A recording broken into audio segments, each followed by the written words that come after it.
After months of auditioning and checking out local bands, they came across 19-year-old guitarist John Frusciante, who had just joined a band called Thelonious Monster. He's a little bit younger than the others and was actually a fan of the bands. This was somebody who was going to all their shows, could play all their songs, was kind of a Chili Peppers groupie. He was this little kid that came through, you know, that was wide-eyed, innocent, but could play his off.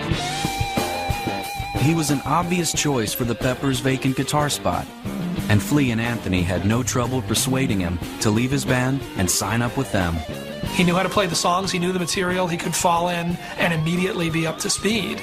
The part that I think they didn't anticipate was, above and beyond that, he was this incredibly gifted, visionary musician.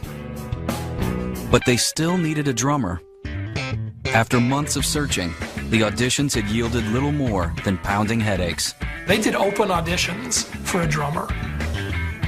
They just put ads in the paper, and they just saw, you know, dozens and dozens and dozens of drummers.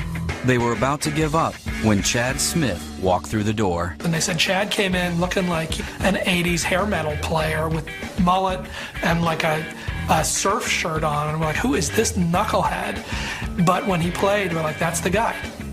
We're done. That's it. We have to get him a haircut, but that's the guy who's going to play in this band. Chad, as a drummer, his power, it actually truly matches the intensity of Flea's bass playing. He's like the hammer of Thor coming down constantly on your head in a song. He's a loud son of a... The latest iteration of the Red Hot Chili Peppers hit the road for a short tour and then headed into the studio. On August 28, 1989, the band released their fourth album, Mother's Milk. How did you guys come up with that name for that album? It just kind of describes what we're all about, you know, that sort of healthy, natural, pure essence of life type liquid substance that we like to squirt into the face of our listeners. Mother's Milk really was the record that started to get them more of a national audience, that started to get them more of a following outside their region and sort of little pockets of people who had discovered them before. Much of that was due to a cover song added at the last minute to the album, a funked-up, high-energy version of Stevie Wonder's Higher Ground. Higher Ground was a perfect thing to translate what the Chili Peppers were to a bigger audience in a quick and an immediate way. Since he's written so many beautiful songs, it only makes sense that people would want to cover one of his tunes. People got it. Oh, okay. It's a Stevie Wonder song, it's a funk song, but it's got this crazy rock guitar on it, so that's what these guys can do. Those are the things that they can put together. On the strength of Higher Ground, along with the second single, a tribute to Hillel called Knock Me Down, Mother's Milk became the Chili Peppers' first gold record. It was exciting for all of us. We were happy to see the Red Hot Chili Peppers begin to take off. In the meantime, the band continued its grueling touring schedule, this time playing somewhat larger venues to more enthusiastic crowds. But what gave them the most national exposure was a young cable television channel called MTV. And you're watching MTV Australia! Video was something that the Chili Peppers were born for. They were an incredibly visual band. They had always been a visual band live, and they took it to a new level when they made videos. The Chili Peppers had demonstrated a musical maturity and mainstream appeal that no one thought they were capable of. But it wouldn't be long before the band was back in crisis mode and in the market for yet another guitarist.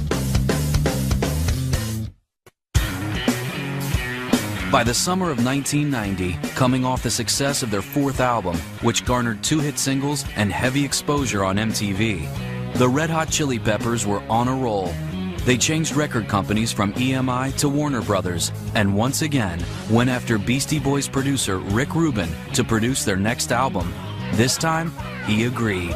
Even if the Chili Peppers weren't fully cleaned and pressed and professional, by the time they came back in to see Rick Rubin, they were certainly in a different place in their lives, with a sense of what it is to go really try to make a record.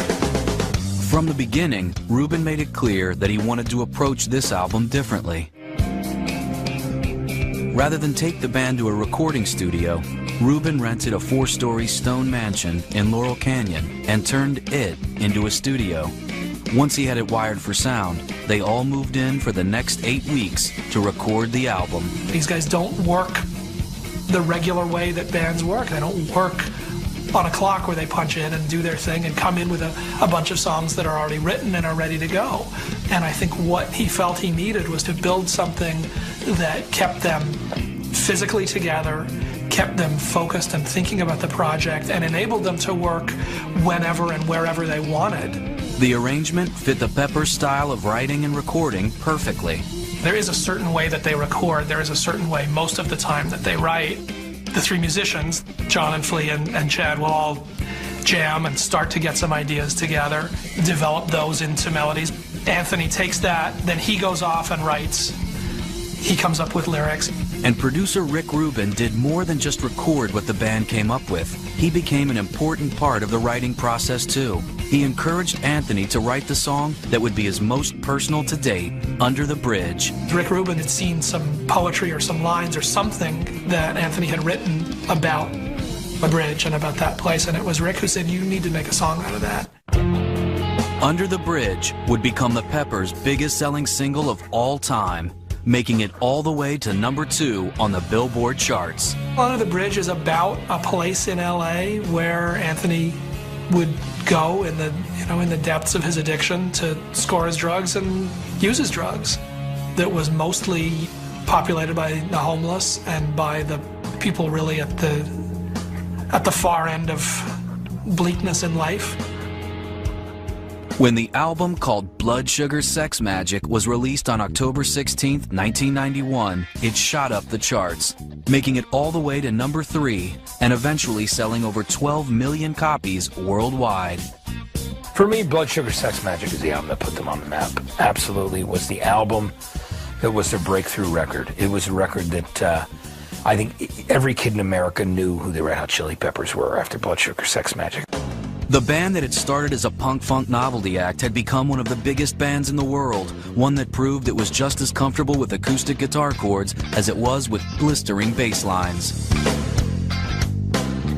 John Frusciante had a more diverse bag of guitar styles to choose from that really helped open up that palette. It wasn't the first album that Frusciante played on, because he played on Mother's Milk. But it was the album where he first really settled in and you started to see his influence musically with things like Breaking the Girl, I Could Have Lied, Under the Bridge. That softer side of the Red Hot Chili Peppers became really evident.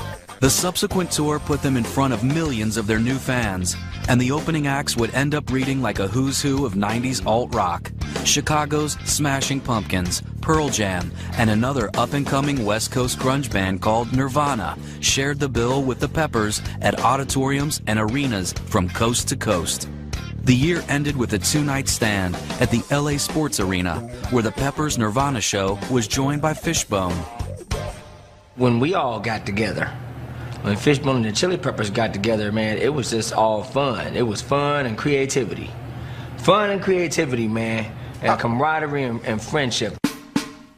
The overseas leg of the tour, however, would be anything but fun for one of the Chili Peppers. And before they returned to California, their world would be turned upside down.